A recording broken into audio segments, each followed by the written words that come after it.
So I know the kids are back now, and basically I don't think that the kids are going to want to hear me talk for an hour, nor do I want to really hear myself talk for an hour. So we're actually going to show a little video that kind of tells my story and gives you an idea of my life so far. And then I'm going to talk a little bit about that, and then I want to make sure I leave time to answer any questions that you may have. So we're going to show the video now.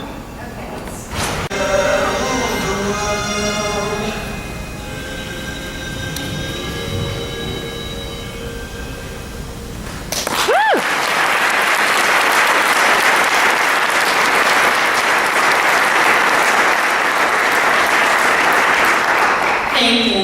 So hopefully that gave you an idea of what I've been able to do even though I suffer from a left arm microsomia.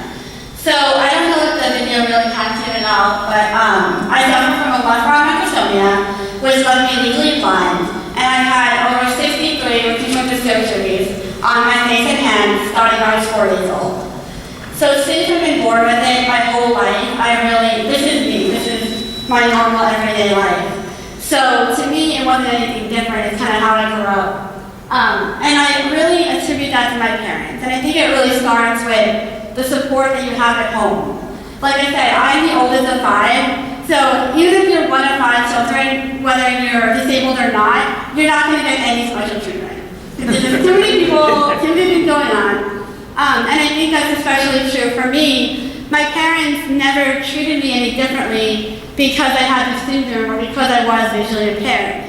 And I think by enabling me to kind of do anything I wanted to do and live my life as a normal child really molded my sense of self to say I'm not very different than anyone else. I can still accomplish anything that I want to as someone without a disability would be able to. So I want to tell you a story, kind of exemplify this a little bit. I went to a very small Catholic elementary school. There was about 18 kids in our class from kindergarten to 8th grade. And I got along from great, never had any problems. When it came time to choose high schools, my parents left the decision up to me, and I was choosing between 2 all-girls schools. One of them was a local school that I knew a lot of the girls in there, a lot of my friends were going there. It was maybe 10-15 minutes from my house. I live in Brooklyn, New York. The other one was an all-girls school in Manhattan, which is about an hour and a half for public transportation from my house. I don't know how familiar you are with New York City, but it's another borough. And that school, I didn't really know anyone there. I had maybe 1 or 2 friends that were going in, but definitely going to the first school would have been a safer choice. But being the nerd I was at that time, I looked at the college profiles and I said, you know what? The school in Manhattan had better colleges that their students were going to. So I didn't care if I had to take public transportation, or I honestly didn't even think about that. I was like, okay, I'm going to go to Dominican Academy in Manhattan, and that's where I'm going to go. So my parents could have easily said, no, we don't want you to travel to the city by yourself at 14. We want you to stay close to us. But they didn't let their fear stop me from doing anything that I wanted to do. And by not allowing themselves to be scared out of this decision, really enabled me to grow so independently. So that whole summer, my mom was working with the Board of Ed to try to organize a bus service to take me back and forth. So I'm sure a lot of you must have fought a little bit with the Board of Ed, so you know how horrible that can be. So she finally got it. So she finally got this bus service. And I took it the first day of school. I was the first to get picked up, the last thing I dropped off. And I went to her and I said, never again. Never again am I doing that. And from that on, I'm like, I'm going to take a train. I'm going to take public transportation to Manhattan, from Brooklyn to Manhattan to school every day, an hour and a half each way. And she could have easily said, no, you're taking the bus. But again, she didn't let her fear or her hesitation stop me from doing what I needed to do for myself. It would have been hard for any parent to let their 14-year-old daughter go to school in a totally different borough, an hour and a half from home. But especially me being visually impaired, there was that extra fear that came with that. And I think that by allowing me to go to the school I wanted to go to and gain that independence from that experience really helped me when it came to traveling the world for skiing. And it really added to the independence that I have now and gave me the sense that I could really do anything that anyone else could. And I think, like I said, it starts with the parents and it starts with the support that you have.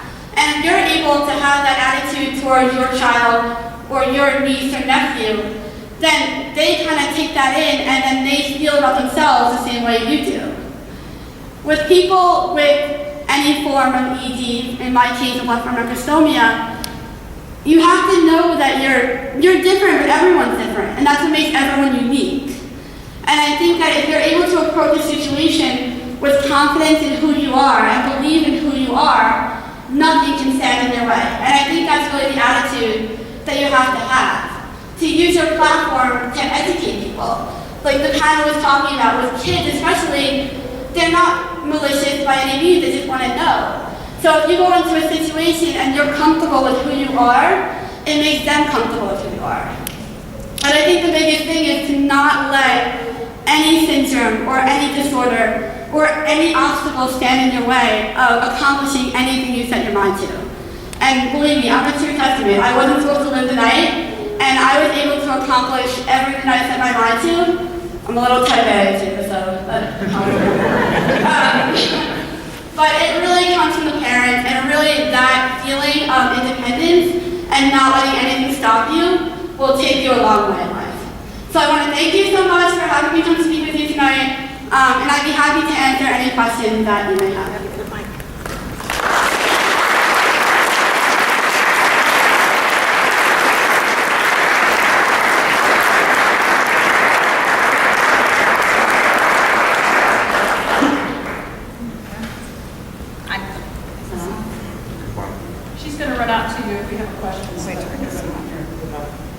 Oh, there's a button. No. Is this on? Yes, it is. Okay, I'm sure someone's got a question. Who's got a question? Way back here.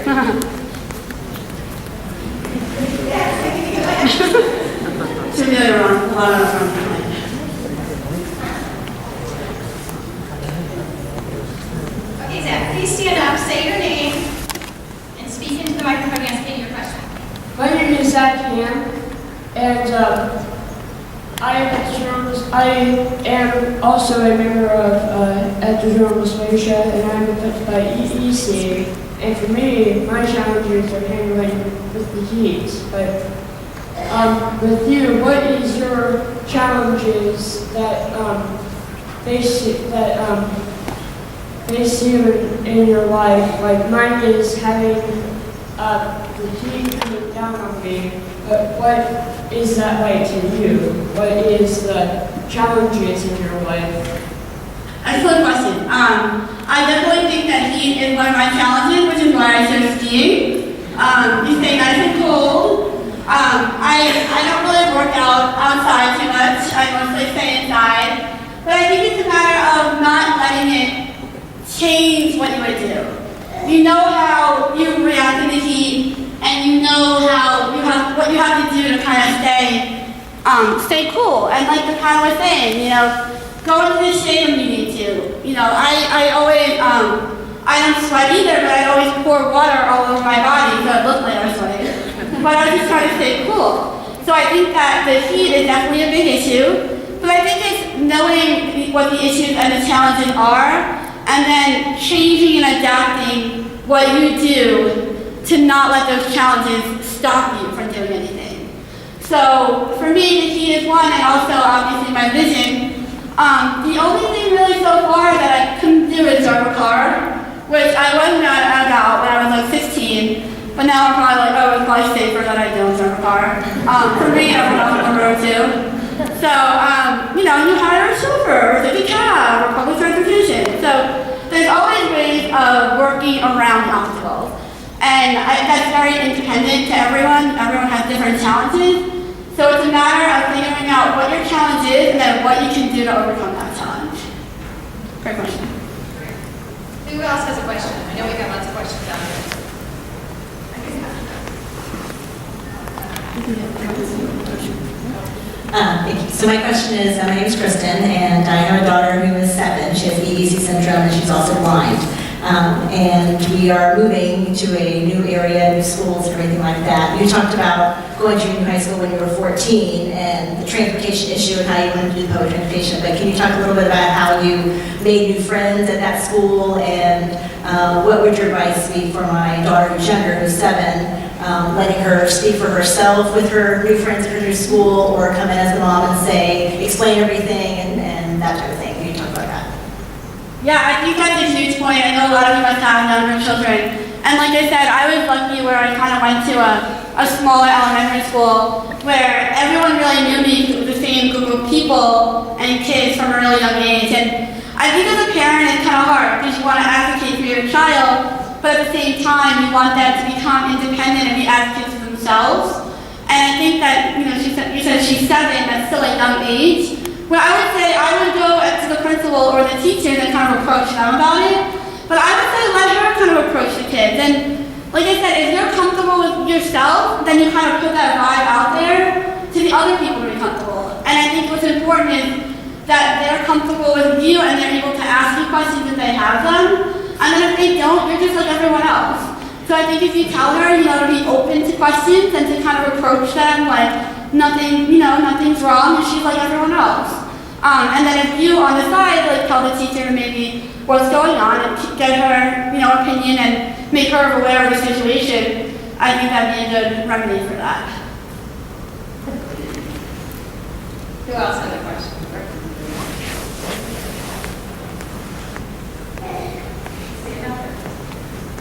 Hi, my name is Shanika Phillips. I'm from Monroe, Louisiana.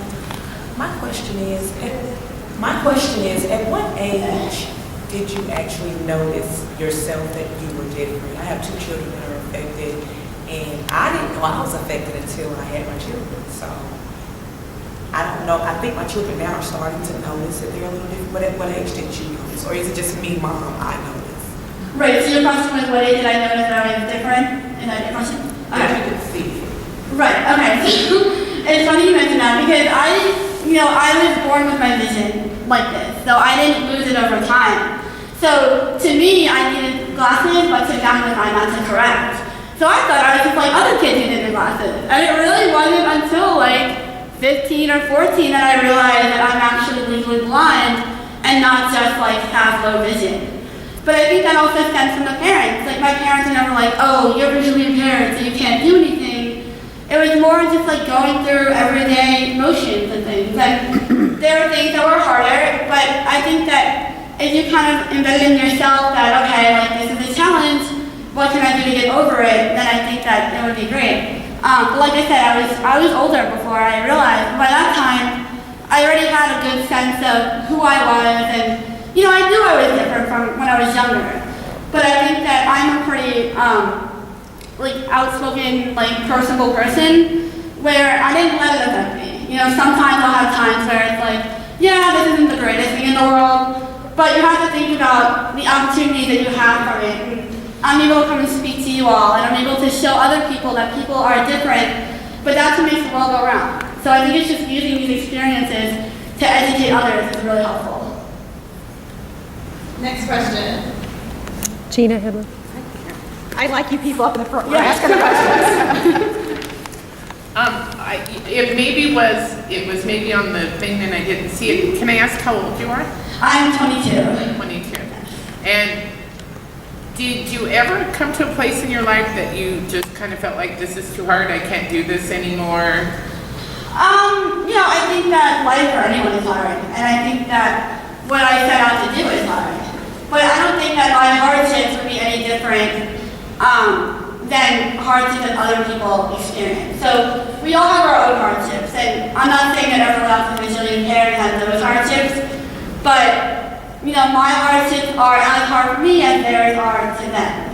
So I think of course there are times where it's hard, but I can't do anything to change it, so I'm not going to sit there and dwell on the negative. What can I do to make it positive for me and everyone around me? So I think even people without a disability that aren't affected by a syndrome, they go through hard times. But I think it's a matter of having like the pride and confidence in yourself to say like, okay, like I'll give myself like 5 minutes to feel bad and then move on and go back to being positive. Next question. Okay, I was wondering, you had gave us a few examples where your parents always encouraged whatever you wanted to do. And you know, they let you go to school when they could have said no. Was there times in your life when they maybe thought things weren't a good idea but let you try it anyways? And would you want them to do it again, like if it didn't go well? Yeah, I think that's a great question, and I think even the school thing will be an example of that. You know, of course they were scared because they didn't know what was going to happen. So it could have turned out to be a horrible idea, but it was like taking that risk to let me be able to experience things on my own and learn things on my own. And luckily for me, it turned out positive. When I was growing up, we all played sports, multiple sports, and one rule in our family was if you commit to a sport, you can't quit. So I used to play softball, and I was like, why am I so bad at softball? Like, I'm really not great. And I'm like, Mom, I really don't like softball. Like, why do I have to play? And she's like, okay, fine, let's do softball. So like in that sort of situation, like that was really the only thing that I was allowed to quit. Because she knew like why I was bad. I didn't really know why I was bad. So I think it's a matter of taking calculated risks. You know, when I went to school in Manhattan, I was traveling with 2 friends on this train. It wasn't like she sent me out there and I was like, okay, so you're on the right road, you know, and she went with me like the first 2 days. So I think it's a matter of being able to be protective, but also giving the independence when you can. Next question. Somebody in the back's got to make me run. Nobody else? So Caitlin, can you tell me exactly what vision you have? What do you see that's different than other people? Right, so I get this question a lot, and it's kind of hard for me to explain it without giving you just numbers, because like I said, I've been born with this vision. But I am 2,400 in one eye and then 2,600 in the other. So my left eye is the one that's the better vision, so I'll focus out of that one. But for instance, I can read a book, I can read on a computer, I just have to hold it really close. So it's funny because people are like, oh wow, you're so into that book. I'm like, no, I'm just trying to see it, you know? But yeah, it's just a matter of finding ways that help you. And throughout elementary school and a little bit through high school, you know, we tried doing a large print. We tried doing, I'm also slightly hearing impaired, so we did like a speaker on the desk and things like that. And for me, I just never liked it. I never liked carrying around the large books. I don't know if that's a good thing or not, but I wanted to do it the normal way and then do it, kind of adapt the normal way to fit my needs. So like I said, I'll use a regular print book, I'll just have to hold it a little closer. Questions? I know some of your kids back there have questions. Get the quiz, Kevin. So was there a time that you talked about when your parents let you do things? Are there times that they said, absolutely no, you can't do this?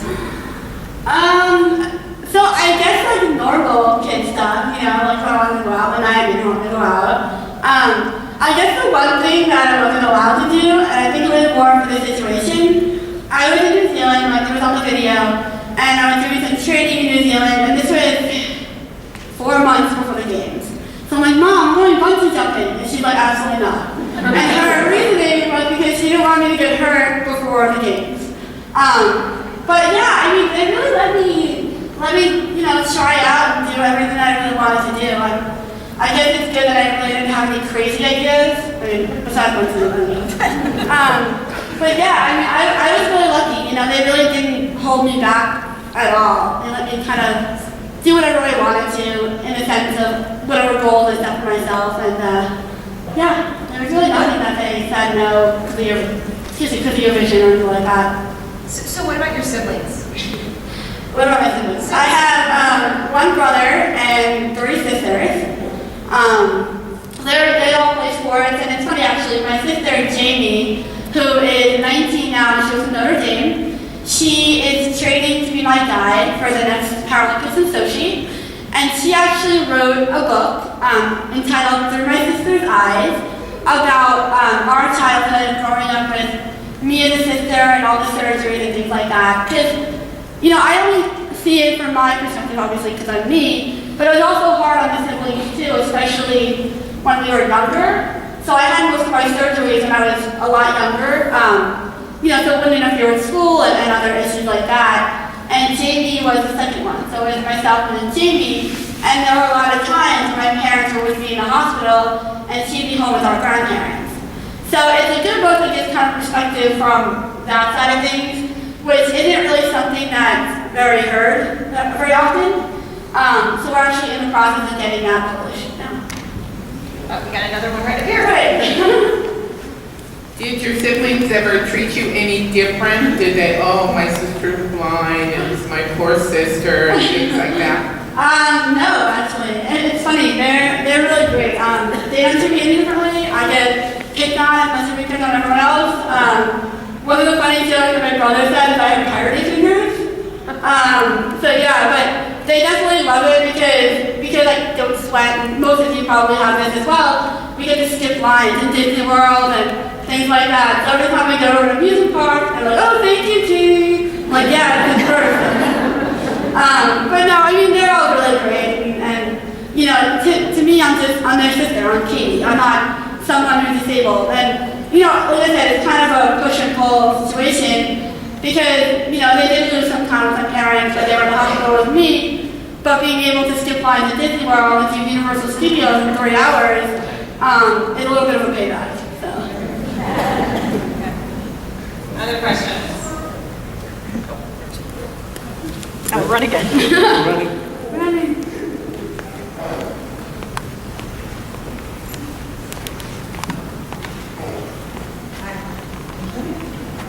Okay. I'm Jenny Dickey. I was just wondering, is your syndrome linked, but is it really within the ectodermal dysplasias? And also, do you know of any other case like yours? Have you met anybody? That's a great question. So my syndrome is a blepharon microstomia, and basically it's so rare. There's only about 13 other cases that are documented in the world. And I have met 2 other people with my syndrome. One of them actually lives in New York, and she's a little older than I am. The other one lives in Florida, and she's a little younger than I am. And it's more severe, I think, than the general ED, but it has ED symptoms. So for instance, a blepharon microstomia, it literally means born without eyelids and an enlarged mouth. So I lost my vision because my eyes are exposed in utero. So there's like scar tissue because of the lack of eyelids. But I definitely, you know, my skin is a little transparent. I'm Italian, so I tan a little easier. So that kind of balances it out a little bit. I don't wear makeup, so that's good. You know, I have really sparse and like kind of really fine hair. These are actually extensions. My nails are, you know, ED nails, but I actually, usually I'll wear like tips and acrylics, but I don't have them on right now. It's just a matter, so there are ED symptoms in my syndrome. For instance, the sweat glands issue is a main issue, especially as an athlete, you work out a lot. So when I work out, I have to work out in a gym that's like 40 degrees, and I have to make sure I drink a lot of water and just stay hydrated. But it's a little more on the course of the general ED. Next question. I'm sure someone's got a question somewhere. Right here. Perfect. I have a question. Sometimes you don't want to give up from school because a lot of kids don't want to talk to you, whatever. You say you're from Harvard University. I came from Massachusetts, but I know sometimes people in college don't want to talk to you, make you feel, you know what, I don't feel to stay at college, I want to give up. Sometimes you don't feel like that? Or? Yeah, I think that I was really lucky, and I think that bullying could have been a really huge issue. And I think that started with my parents putting me in that smaller school and really getting to know the people. And I'm sure at first there were some, you know, stares and things like that, but, you know, that's going to come with the territory. And you have to kind of use those opportunities to educate and be open to questions and just show them that you're no different than everyone else. And I think that part of my approach to situations is that I'm not different than everyone else. You know, everyone is different, and everyone is unique, and I have a unique story. And I think that when they saw that I was comfortable and I was approachable, then they became a little more comfortable with the situation. But I definitely think it was love too, and I think that I was in a situation where I might not have come into contact with more bullying people. So I think it's a mixture of both, and I think that you can really make the best of the situation that you're in. I think it's important too, if you are being bullied, to know that it's not you, and it's more of their issue. You know, it's more of them not knowing and being uneducated and not being accepting.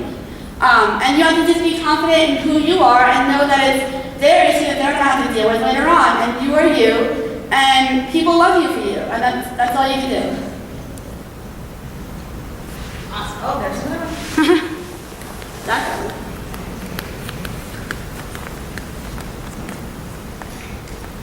How are you doing? My name is David. I have 2 daughters with HED, and you're talking a lot about confidence, how you build that confidence, and in my case, how your parents help you to build that confidence, and how your parents build that confidence themselves to help you out. Right? Yeah, I think that's a good question. I was my parents were a child, and they were 28 when they had me. So they really, you know, the pregnancy went fine, and I was born, and I had this syndrome. So they really were in uncharted territories. So it was a matter of them, you know, seeking out NFET and seeking out other organizations to learn about the syndrome. But I think it's a matter of raising me in a sense that, yeah, I am a little different, but that doesn't mean that they're treating me any differently. So I think by them having confidence in who I am, and I'm sure they were scared, I'm sure they had uncertainty, but the trick was that they wouldn't show that to me. You know, and whenever I had an issue, it was never about me being disabled and me having this syndrome. It's just about being a teenager, being a kid like everyone else. And I think that for parents, if you have uncertainty or hesitations, to mask them a little bit for your kids and to still put forth, you know, the confidence, because that's where it comes from. It comes from the confidence of the parents, and that's how the kid builds the confidence. Oh, there's a couple back here. Oh, I got lots of hands now. Let's go all the way back. Who was back here? Jennifer.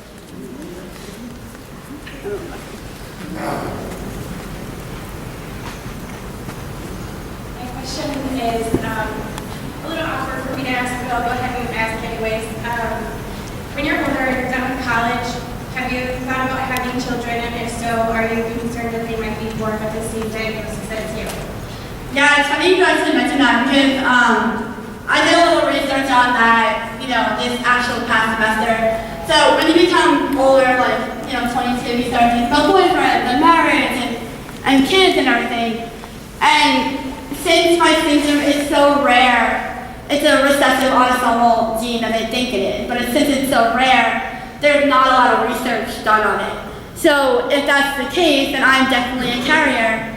And, you know, since it is so rare, I don't know what the chances are of someone else being a carrier, but, you know, it happens that both my parents are apparently carriers, if this is the case. But, you know, I love children. I grew up in a huge family. Both my parents are from really big families, and I love that family atmosphere. But it's definitely something that I struggle with, because how can I say that I don't want my child being born? It's basically disregarding my whole life. But at the same time, I wouldn't, you know, if they had the chance to be not normal, but like without a syndrome, then yeah, of course I want my child to not have a syndrome. But I think it's, you know, you can't really worry about that. If you want to have kids. And then you went through it, I went through it, that we can teach them how to go through it if they have to. Or we can always adopt. I mean, there's tons of options to have a family. But I think that's something that if you really want it, you shouldn't let a syndrome stand in your way of that. Okay, somebody had more. I was born with EEC, and when I went to school, to college, I wanted to be a nurse. And the first school that I went to, they denied me. They told me I could not be a nurse. Then I went to another school, and she said if I could prove that I could wear sterile gloves, which I understood with the way my hands are, if I could do that, then I could go to be a nursing school. So So I was wondering, in your college or school or whatever, do you have to prove yourself to the teachers? I definitely don't think that I have to prove myself to the teachers. So far, they've been really accommodating with what they could do. But I definitely am the same way as you. You know, as it was mentioned, I am pre-med, and I'm starting to kind of think that that might not be a viable option. I wanted to do surgery, and you know, whether it's because of my dexterity or because of my vision, I don't know if that's going to be an option anymore. But when one door potentially closes, so many more open. And it was touched on a little bit in the video, but Procter & Gamble kind of took me up after the games, and I'm actually interning with them now. And there could be so many other ways to help people, because that's what I want to be a doctor for, is I want to help people. But there could be so many more ways to help people. And I think it's knowing your limitations, and this was honestly really hard for me because I'm always like, oh, I can do anything I want, you know, no obstacle stands in my way. But then to have something like my dexterity, you know, if you think about it in a logical way, if I can't perform surgery to the best of my ability, do I really want to do that and perform surgery on someone to kind of feed my own passion and kind of do what I want to do? So you have to look at it from other people's perspectives as well. So I'm still, you know, I'm still pre-med, I'm starting to look into more like business routes, and I think that that might open up a lot of doors for me to help even more people in a different way. But as far as going back to the school, I don't think it was a matter of me proving myself to them, but they were definitely accommodating, and they, you know, I did large printed tests and extra time in lab classes and things like that. And I think it's a matter of, you know, if someone puts themselves and says, you have to prove yourself to me, I look at that as like, all right, like, here we go, you know? You want to prove myself to you, I can totally do that. But that's more on them, it's more of an uncertainty on them. It's not that you're inadequate and you can't do it. And I look at that as kind of an opportunity to educate them and to show them that you want me to prove myself, like I can completely prove myself to you. Not that I would have to, but I can do it. Okay, who else? Okay. Go around here.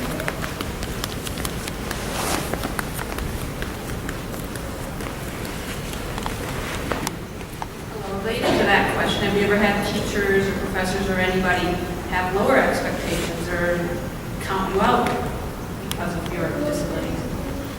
No, I don't think so. You know, I went to a really small elementary school and a really small high school, and so everyone, all the teachers knew me as they knew every other student. And if they did, it was never expressed to me. In college, I never really had that situation. They've always been a lot more helpful. And I think kind of to your point, there could be situations where they might, you know, dumb down the material or kind of lower their standard of teaching to kind of play into what they think that we need. And it's up to us to advocate and say, you know what, no, like, teach the way you normally teach. I can completely adapt to what you're teaching. And just because we may not have, you know, gray hair or nail beds doesn't mean that our brain doesn't work as well. So I think it's just a matter of kind of going to them and saying, you know, I'm totally capable, but if you need the extra time on a test, then making that known too. So it's just a matter of being an advocate for yourself, whether it's, you know, if you do need a little more accommodations versus just going and seeing everyone else does. Is there anybody else? I think I saw, I'm going to take like one or two more. No more questions? One question. One more, okay. Microphone. Who pushed you to go to Harvard University? Because you're from New York City, a lot of good school in New York City. Who pushed you to go to Harvard University? Okay. So it's a funny story. I actually applied to 13 colleges, and I was shooting for Yale actually. So my whole high school career I kind of had Yale in mind, so every time I took a test or took the SAT, I always had that goal of what I wanted to reach. So I bring my list to my college advisor, and this is December 15th, and all of them are due January 1st. So I kind of go through my list, and he's like, okay, Yale, Dartmouth, got it. He's like, what about Harvard? I'm like, Harvard? What, are you kidding me? Like, why do I want to go to Harvard, you know? I'm never getting in there. He's like, you know, I just apply. I'm like, all right, fine. So I apply to Harvard, and lo and behold, I get into Harvard, And in my case, like, I wasn't gonna say no to Harvard. You know, it was such a gift and a blessing that I got in, and that basically made my decision for me, and I'm so happy I'm going there. I'm so grateful for the opportunity to go there. So it was a lot of hard work and pure luck. One more, we have one more? Then I think we're good. Thank you, Caitlin, Thank so you. much.